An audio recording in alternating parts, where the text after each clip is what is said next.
Entrepreneurs, we're back again. Today is our third video on forms of ownership and we're tackling the topic on partnerships. So if you're interested in learning how to start a partnership, characteristics, advantages, disadvantages, this video is for you. So hit like, subscribe and share, and let's do this. Entrepreneurs, welcome back. This is our third video in this range on forms of ownership and we're talking about the topic of partnerships. Now, when we did talk about sole traders, that was one person doing everything. He had to get the capital, take the risk of paying back any debts that's outstanding. It's a massive, but there's one advantage or two. You take all the profit for yourself and you don't have to consult with anyone when you make your decisions. You can get opinions, but you make the decision. But now you're at this point of getting frustrated. You work too hard. You don't want to employ people because they don't buy into your vision. You want to get partners. You want people to share in ownership because that's when they take the business to the next level. So you don't yet want to register a formal business, but you want to start something bigger. And this is where you start considering a partnership.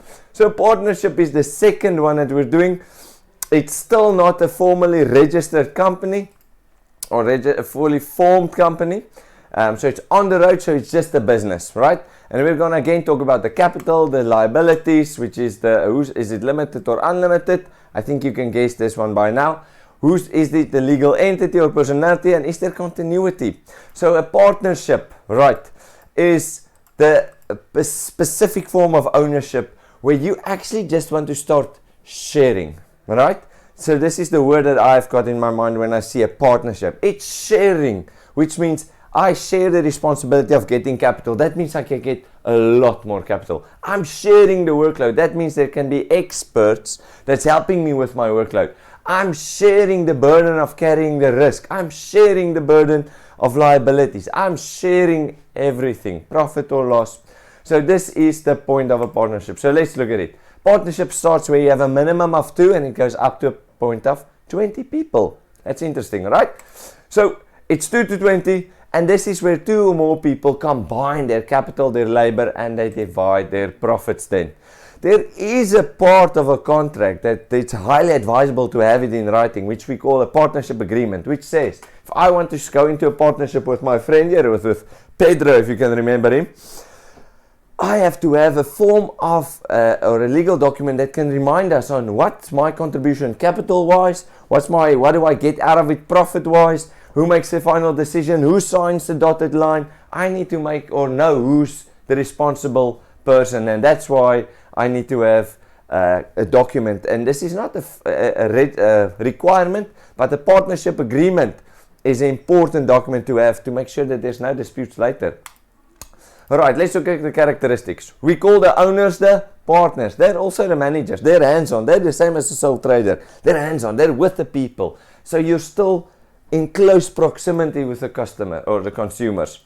Established by 2 persons, it's not a legal entity because it's not formally registered. That means there's no continuity. If Paul and Pedro's carpet cleaners, if Paul decides I'm no longer doing carpets, I'm just doing a car wash, then Paul and Pedro's no longer exist. Then let's say Pedro gets another friend, Etienne.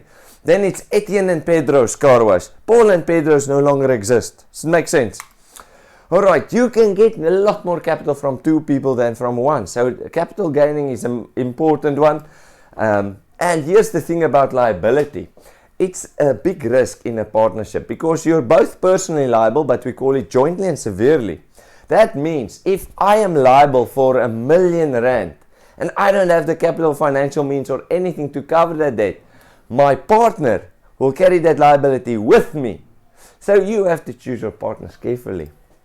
Right, it's still easy and cheap, no legal entity, and you pay tax on personal income, which is less than business tax. If you want to say corporate tax, 18% is much less than 28%, up until a point where your scalability becomes, your income becomes so high that you want to register formal company. Alright, so advantages, again, quick and easy. You can raise more capital than a sole trader. Partners must receive, or when you receive the profit, you have to split it according to the what document? You're right, partnership agreement. All right, and this is where you split, and everyone contributes their skills, their capitals, the cash. It's just a win-win if you do it right with the right person. All right, you can share tasks. So it's really good that your workload, you can actually focus on something that you're good at, and you share the risks. Disadvantage is it takes time to make a decision. It's no longer just you, yourself, and you. It is you have to consult with your partner, how they feel about it, what they think is the best for the business, because in the end, if you take ownership, your opinion must be heard. So it takes time. There's a lot of conflict, right? And the owner can then start to focus only on his strengths and forget the most important or other parts of the business, which can be a detriment to the business. There's no continuity. That means if one partner is out, doesn't have to be die. If the partner decides he's no longer part of the partnership, then it ceases to exist. Then a new partnership must be formed. All right. And I explained the unlimited liability, which is jointly and severely liable. That's another word for personal liability. So, in recap, partners is an incredible tool to have, a partnership. That means you have 2 to 20 people, everyone can contribute their skills, their capital, sharing the risk, sharing the profit, make sure they pay less tax in the beginning when the business is still growing. But it takes time to make decisions. You are jointly and severely liable, so that means I can be liable for my partner's decisions. So there's a few risks to this.